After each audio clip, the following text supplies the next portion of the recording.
Doesn't sovereign wealth just make you feel all safe and all of the warm spots? I think best case for this is as neutral.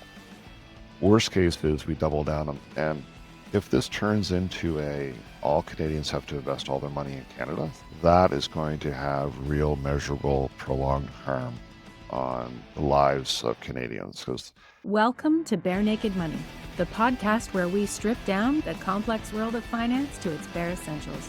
With your hosts, Josh Shellick and Colin White, portfolio managers with Barenaked Capital Management, Inc. welcome to the next edition of Barenaked Money. Josh and Colin coming at you with something fun, exciting, interesting, and entertaining, all of those things. Josh, what's on your mind?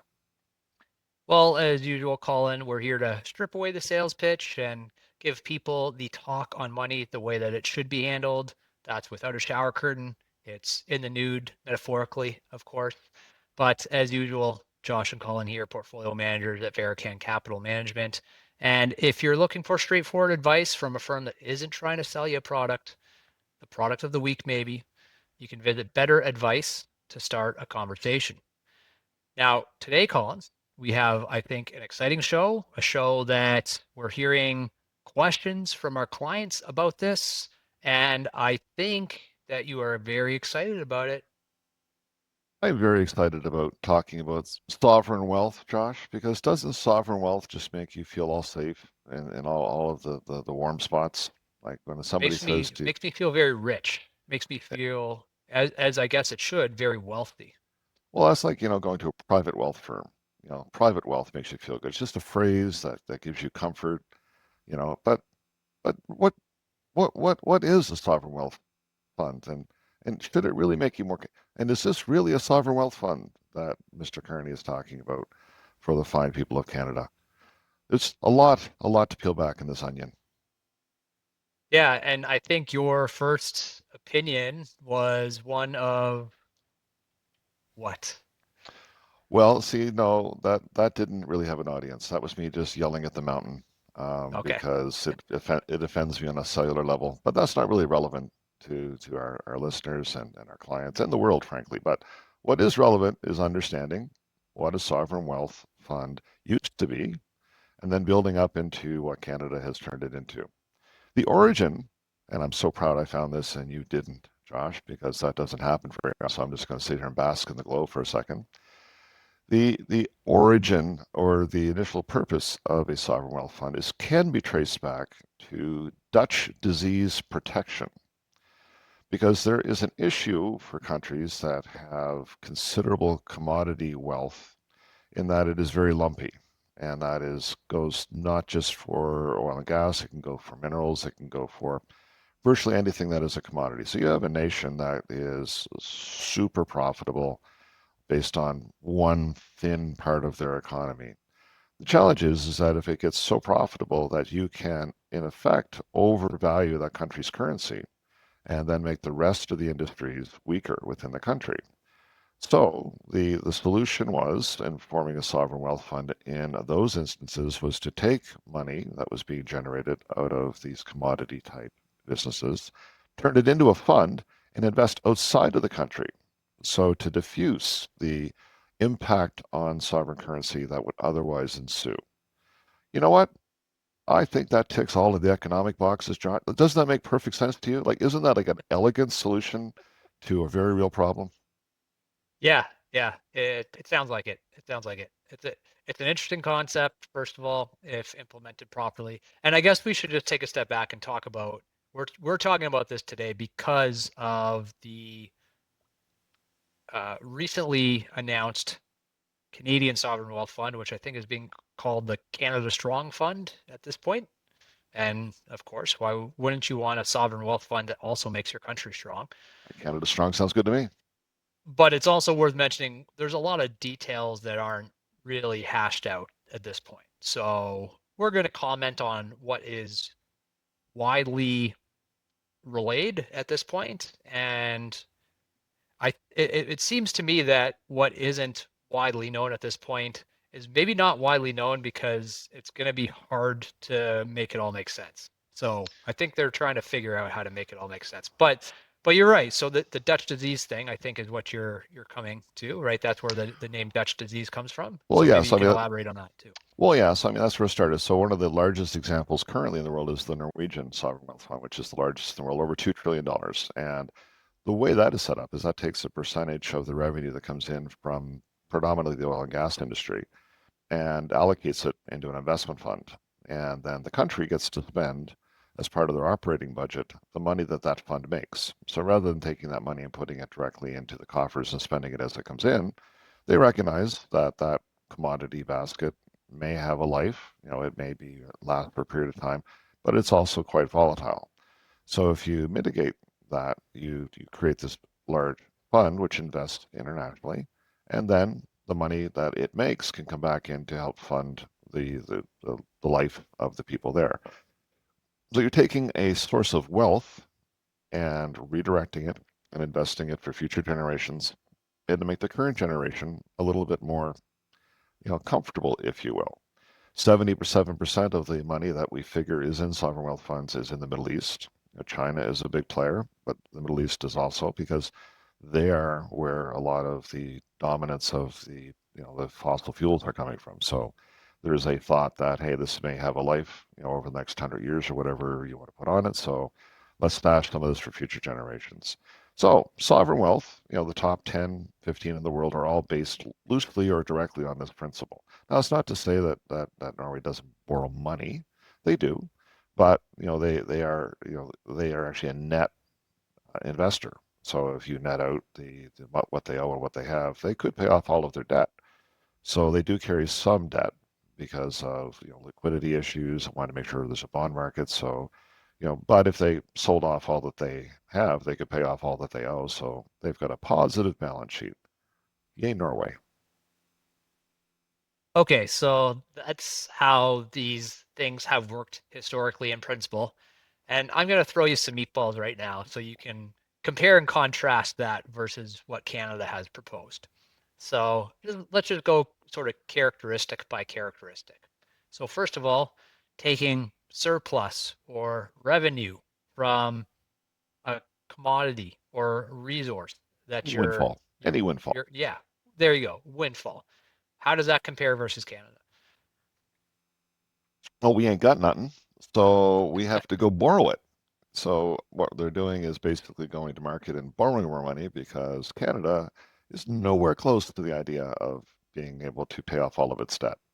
We like debt. We like debt a lot. We've used that quite a bit. So this is intended to be financed out of borrowing. So there's going to be a cost to establish the fund rather than something that's going to be, and I guess I'm going to leap way, way ahead here because this means that any return that is generated will be offset by the cost of borrowing because that's the boat we're in. So this isn't extra money that we're just investing to make extra money on. This is leverage. Canada just took out a HELOC. That's right, yeah. A HELOC on our natural resources. Exactly. Okay, so Canada taking $25 billion of debt to start the funding for our Canada Strong Fund. Very different than taking extra revenues or windfalls, if you called it, as you called it, from the resource sector. And Canada is investing this $25 billion where? Well, that's a great question. You've asked a really, really good question because we're not sure. Because there's some confusion out there, Josh. And part of the confusion is we already have this. In Canada, you've got the Canada Infrastructure Bank, which focuses on gap financing for projects that aren't yet commercially viable, which seems to be some of what they're talking about with the Canada Strong Fund. You've got the Canada Growth Fund, focused specifically on decarbonizations and emissions reduction, that's out there actively looking to invest money. And you've got the Canada Strong Fund, which is focusing on equity ownership and commercial grade returns, which is what I believe, yeah, I think that's what's actually being proposed right now. So you had these other funds that were already out there doing some of this stuff. And this just seems to be a relabeling of some of those initiatives. And part of what we don't understand, and this is when you dig into it, they don't have answers for yet as to how this is going to compare with the other two. But they also seem to be wanting to compete with commercial investment, and you know that That seems inappropriate. So I don't think that there's and I know for a fact, there's not a real clear vision for exactly what they want to do. I can tell you that the Halifax International Airport Authority is up in arms because they don't want to be bought. They put out a press release over the weekend that they think they're doing just fine by paying the fee that they pay to the feds, and they would be disheartened if they were to be bought out and run as a commercial enterprise because they don't think that that's in the best interest. Which, again, I think there's an argument to be made there because that is one of the targets that are one of the targets. Like targets is maybe a bad way to put it. One of the things that's been brought up with regards to assets that the sovereign wealth fund could invest in. Yeah, so I think what has been talked about is where these investments are going to happen is it's going to happen within Canada. Yep. And that seems to be fairly widely known and to be they seem to be fairly confident of that at this point. At this point, that could change. But one of the key things that you said in your intro of the other sovereign wealth funds that are out there is that they take money that's earned domestically and invest it abroad because you can't stabilize your currency and you can't stabilize your economy by having investments if all of these investments are domestic.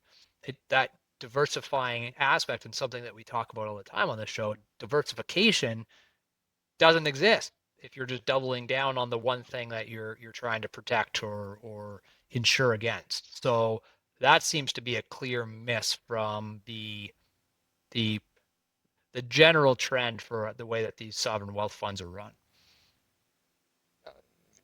Looking at something that, that's again, I'm a details guy. Like, how are we going to know whether we're making money at it or not? Like, what is the cost of capital that's going to be put against this? What kind of infrastructure is going to be put in place to run this? And, is it going to take part in things? It's one of two things. Either it's going to take part in things that are not commercially viable, therefore have a much lower expected rate of return on them, or a lower rate of return. I don't need to say much, but a lower rate of return. So you're going to borrow money and invest in something that maybe is less commercially viable, which hasn't attracted enough capital to go. So you're going to get a smaller rate of return, or you're going to compete with the allocation of commercial capital, and push out some other players who are probably better equipped to finance projects that need to happen. So I object to the word government and investing in the same sentence. I don't think governments invest. I don't think government should invest. I think it's just bad English. It's because they're going to allocate capital based on non-financial features.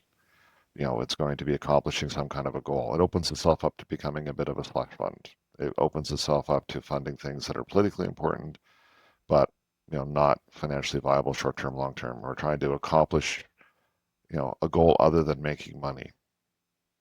Well, hold on though. They're going to have an independent crown Well, court to make the I, decisions for this. So why would so they? That won't be politically motivated at all, Colin. and that independent crown corp is going to go around and buy up assets from other independent crown corps. I mean, this like just This is all sounding a little bit like the finance industry at large, which they're doubling down on all the let conflicts of interest that exist. okay. So let me defend it for a second. Let me just jump on the other side because this does sound powerful. This does sound strong. This can be part of the moment that we're seizing and improving our own sovereignty. I think it's a mistake, but I see why it would get traction right now. But my concern is that it's just fundamentally flawed. It's flawed in a way that is not going to deliver the outcomes that are expected. And I was terrified when they floated the idea that average Canadians could invest alongside the government. I really hope that dies a quick death because this that just no, like just all of the no's, like no. Yeah. I will give Canada credit because the Canada Pension Plan is a global example of what you can do with an actually fully funded pension plan, and they have, for the most part, managed to avoid the pressures of investing in Canada and doing the things that would have potentially impaired their ability to meet their obligation to pensioners. They have got caught up in having way too much of a bureaucracy. They don't do anything efficiently, I would argue. But I would give Canada full marks for not noticing it, the money was there and not reallocating it to something stupid. That's my only. I don't think it was a conscious decision not to mess with it because I've I've attended presentations given by the Canadian Pension Plan Investment Board, very smart people, and had people protesting and or reading statements about how all of that money needs to be invested in Canada. But that's the exact opposite of what you need to do to make your country strong. And I think that's what's being missed in this moment. But it's being missed in this moment because this moment is about Canada getting more defensive. It's about protecting their sovereignty. It's about looking inside. And I get the moment from a political perspective, but financially, it's completely wrongheaded. Yeah, I think the idea of investing is the wrong word, but focusing on the infrastructure build outs in Canada and supporting domestic projects that will further our economic success here at home. I think Yeah, that makes a ton of sense. billion percent. But and I think we're on the same page with believing that having a sovereign wealth fund is maybe not the best way to do it. This may come as a surprise to many of our audience, but governments don't have the best track record when looking at fiscal prudence and spending money in thoughtful, constructive, long-term ways. So I think that's a concern. And there's a lot of questions, and I can kind of run through some of these questions rhetorically as to how all of this is going to work. But that's definitely a big part of it. Is the general concept is maybe good, but the implementation is maybe not so good. But you can go back very recently to electric vehicles, EVs, right? So the government got involved and said, okay, we're going to promote the use of electric vehicles. You know what? On its face, not a terrible thing. Putting your finger on the scale and changing the economics of it is what's doomed it. Because you ended up in a situation where there's now a large oversupply of production for something that's really not entirely ready, and the infrastructure is not entirely ready for it. Because when a free market works, and I'm not a fan of 100% free market all the time, but when a market's efficient, there becomes an alignment between all of the different pieces, the technology getting where it can do what needs to be done, and the infrastructure getting there to support the technology. And that's a bit of a cat and mouse game, and it's all got to come together at the same time. But just to walk to everybody and say, hey, I want to make it really easy for you to buy a car, that that didn't help. In fact, you could argue that that's been a setback because you've seen a lot of the progress get rolled back, in plants being shut down and projects being shuttered because we're not quite there yet. So I think that is a microcosm or one example, but you open up a sovereign wealth fund, geez, you can do that 5 or 6 times in 6 or 7 different industries. Like, you could go everywhere and ostensibly support something that seems to be it would have to be very politically popular because that's what governments do. And that may be the absolute worst way to allocate capital on stuff that's politically popular. No offense to people, but as a rule, not everybody has got a really firm grasp on what is in their longer, even midterm fiscal best interest. Yeah, one of the big questions with this whole idea is if these projects, these infrastructure projects, these natural resource oriented projects, if they're so good, if they're so profitable, if they're so smart, why wouldn't private investors do it already? Yeah. And you you have to you have to really believe that is some misalignment or misallocation of private capital if you're saying that all of these projects exist to be funded and financed that the private market is overlooking. Again, this may come as a surprise to people, but businesses, entrepreneurs, enterprising individuals, and corporations, they tend to be pretty good at sussing out what's going to be profitable for them and throwing money at that type of thing over time. So, are there a lot of areas that are overlooked? There's probably some, but I'm not sure that the government's going to be able to better identify those areas than private investors are. I know they won't. Like that's just a done deal. See, the thing is, like, what's happening, I think, and if you take a look at it from a behavioral perspective, we've entered a different stage, and Mark Carney, I'll give him full credit on the international stage. He's done a fantastic job of raising the Canadian profile internationally on addressing some of these issues of deglobalization, which means that we're building back into the country. So there is a legit and solid, inertia. at play with regards to this topic. Now, the problem is when you have something that's really popular, everybody wants a piece of it. Now, the government's real job here is just to stand back and get out of the way. Try to provide a regulatory environment that overcomes the barriers between the provinces, try to harmonize all the regulations with regards to environmental impact and all the rest of it, and make the system work as efficiently as it can in order to allow these things to happen. That's the role that they should be playing. You can't get votes doing that. Like that's not exciting work. Like that, hey, I killed a regulation today. Nobody is, that's not something you can slap in a flyer and do fundraising with. But they're trying to hitch their wagon to the most visible part of this. We're going to invest alongside Canadians to make Canada stronger, and completely ignoring the fact that the best way to do that is to, get out of the way and take what money we do have and get it outside the country so that we can better protect our our finances from the ebb and flow of the commodities that we rely on so heavily. Can we take a look at this supposed retail individual Oh, citizen investment component of this? Because this is maybe the most interesting part, and we can talk about what is actually out there and poke holes in what's actually out there. and harken back, and I'm not sure, Josh, if you remember these. They were probably the echo of them was still probably around when you came in the industry, but the labor-sponsored venture capital funds.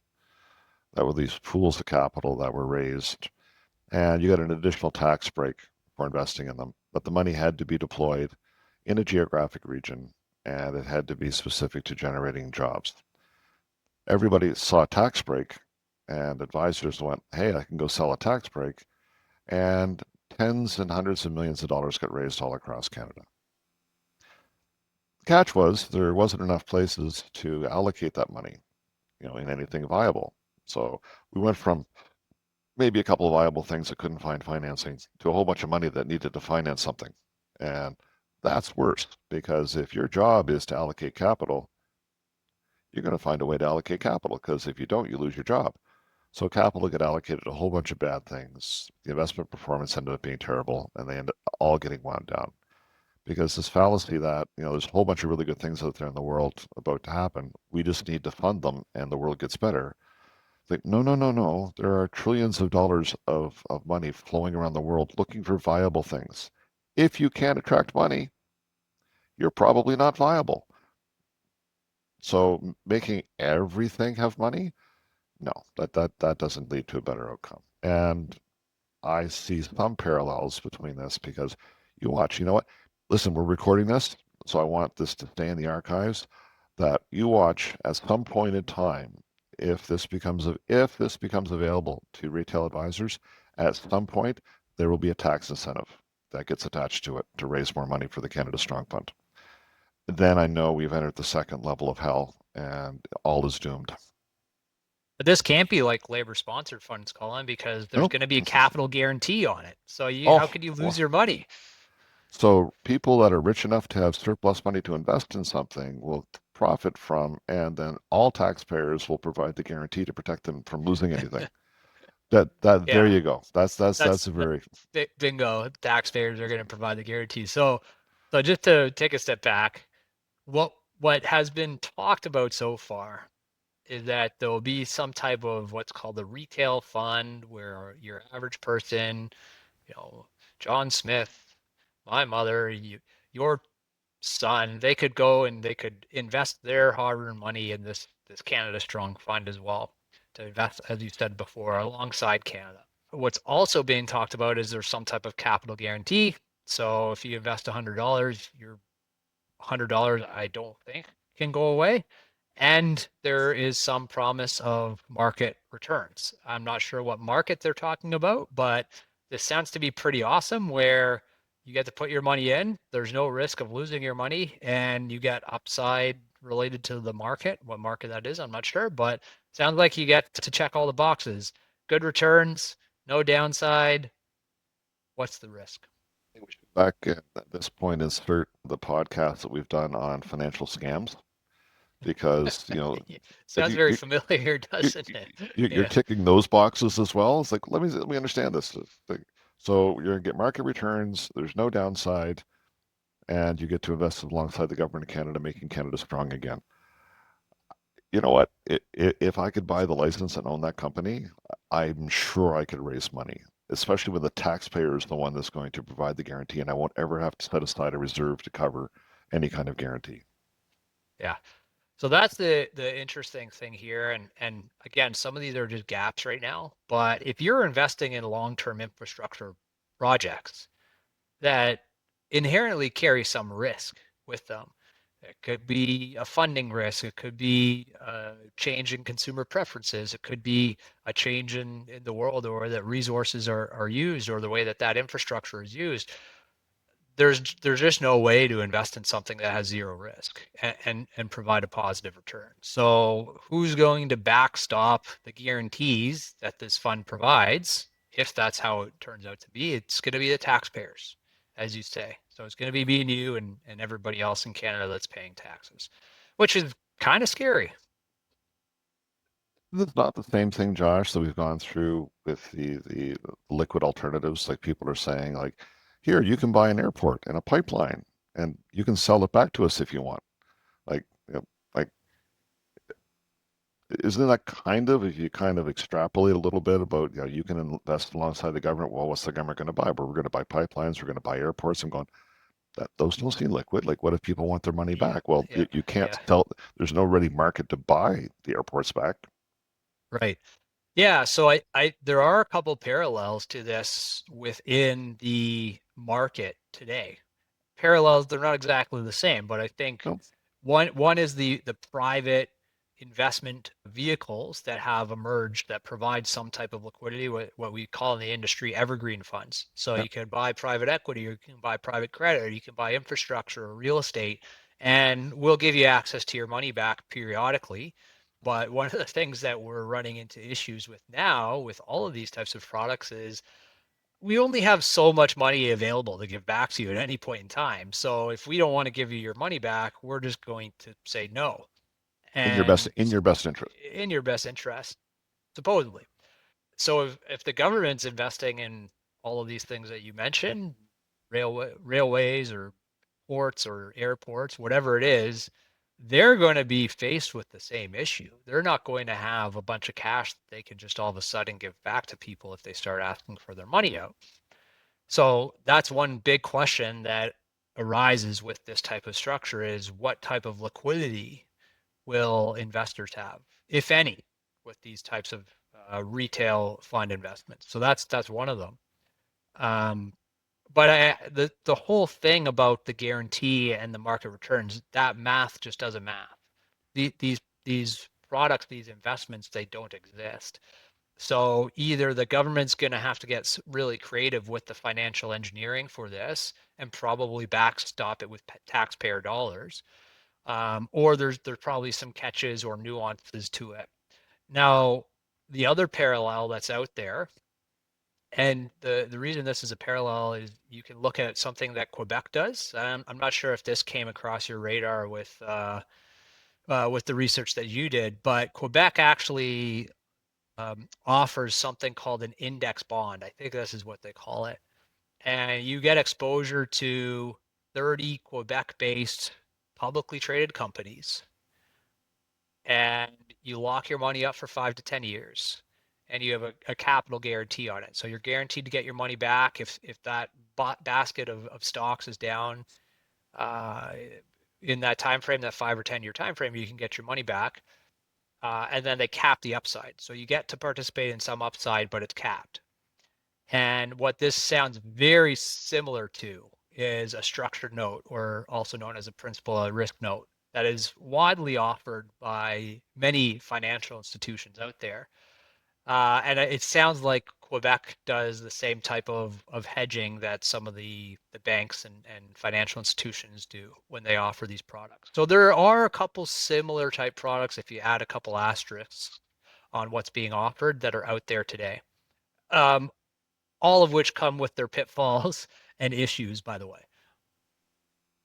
And why we have governments. Governments are to do things that businesses aren't good at. That's the definition of government. Like, there's no real business model to run a fire department. Okay, we should all get together and agree on having a fire department. There's not really any good model we'd be happy with to run a police department. Great, let's all get together. We're going to form a group that runs a police department. And the list goes on. The government's there to do things that businesses don't do well or the business model doesn't fit. That's why governments exist. They're trying to be popular. They want to be with the cool kids. They want to raise capital. And they do this every once in a while, but that's not their primary purpose. That's not what they're good for. And, this could be just an inventive way for them to borrow an extra $25 billion, not to have to show it as a deficit and get to invest it into their own pipelines and all the rest of it to make some stuff happen. And you know what? If we're playing the shell game and it was money you were going to borrow anyway, and we put it in the sovereign wealth fund, you know what? I could stand back and say, look, no harm, no foul. It's all garbage. But no harm, no foul. We were going to borrow the money anyway. So you borrowed it, you put it in a special place, you invested it specially. You know what? I could make my peace with that and say that the world's not that much of a worse place. You start telling people they can invest in it, easy, big shooter. Take a step back. Now you can potentially cause some real harm because you're taking people's hard-earned money that they could allocate towards something else and putting it in a jackpot. That I really don't like the risk return profile. I would call this an asymmetric risk. Yeah, I think in the best case scenario, this retail fund type of investment probably turns out to be a positive investment for people. But you can look at Canada savings bonds as an example. But what ended up happening with Canada savings bonds is they are a percent lower interest rate and the other government of Canada bond that you could buy at the same time. They just made it more accessible to people. And that ability was no longer able probably for the last 20 years. So it's an investment and infrastructure, I guess, if you want to call it that, but you probably end up doing worse than you would if you just went to the private market and got something similar. Something like that comes out, there's a huge infrastructure that goes in behind it. Like that there's a lot of people get hired, there's infrastructure that gets put in place, and so the government is again not the most efficient at doing things. So, again, I don't want to, like I said, there is a way forward, but they just borrow this money. They call it something different. They invested in all the right things. You know what? They were going to borrow the money anyway. They were going to invest in it anyway. Maybe this is neutral. I think best case for this is neutral.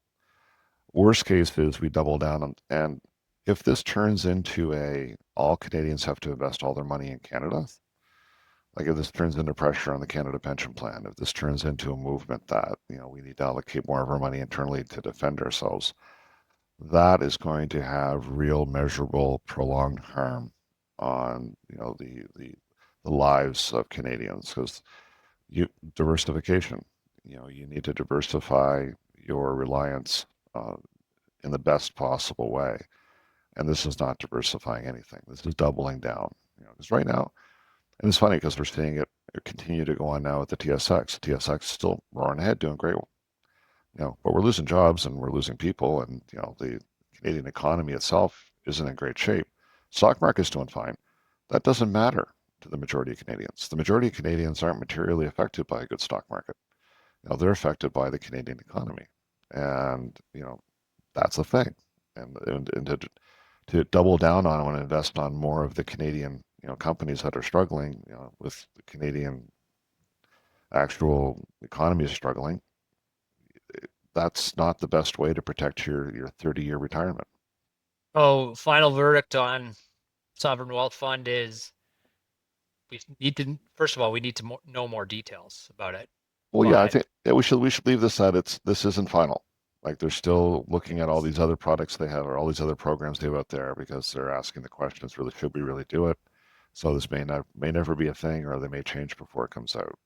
So I'm not sure we can announce our final verdict. I mean, we put this together based on a whole bunch of people asking questions. current verdict is a Hell no. better way to put it. Yeah, Yeah. Okay, there you go. That sums it up nicely. Not for your retail investments and not for our countrywide investment. Oh, hell no for both. there you go. See, double oh hell no. Great. Thanks everyone for listening to Barenaked Money. If you're wondering if your financial advice is disciplined, that's probably a conversation that's worth having, and we're happy to have it with you. Josh here, Colin as well. We're portfolio managers at Barenaked Capital Management, and we're always accepting new clients and new conversations. Visit betteradvice.ca to get started. Have you ever wondered why your financial advisor is making a recommendation? In an industry where conflicts of interest are everywhere, it's important to understand how they affect you. For more info, contact us at Verican. You can find us at annoyingthecompetition.com. For more information on the subject of today's podcast or any other financial topic, please visit us online at verican.com. That's VERECAN.com. There's plenty of information there, or you can reach out to someone on the team. Thanks for listening. Please note, the information provided in this podcast is for general information purposes only. It is not intended as financial, investment, legal, tax, accounting, or other professional advice. Our discussions are not a solicitation to buy or sell any securities or to make any specific investments. Any decisions, based on information contained in this podcast, are the sole responsibility of the listener. We strongly advise consulting with a professional financial advisor before making any financial decisions. Listeners should be aware that investing involves risks and that past performance is not indicative of future results. Barenaked Money is produced by Barenaked Capital Management Inc., a licensed portfolio management company in Canada. We operate under the regulatory framework established by the provincial securities commissions in the provinces within which we operate. The views expressed in the podcast are our own and do not necessarily reflect the official policy or position of any regulatory authority. Remember, at Barenaked Capital Management Inc., we focus on aligning our goals with yours, prioritizing integrity and transparency. For more information about us and our services, please visit our website. Thank you for listening, and let's continue to challenge the norms of the financial services industry together.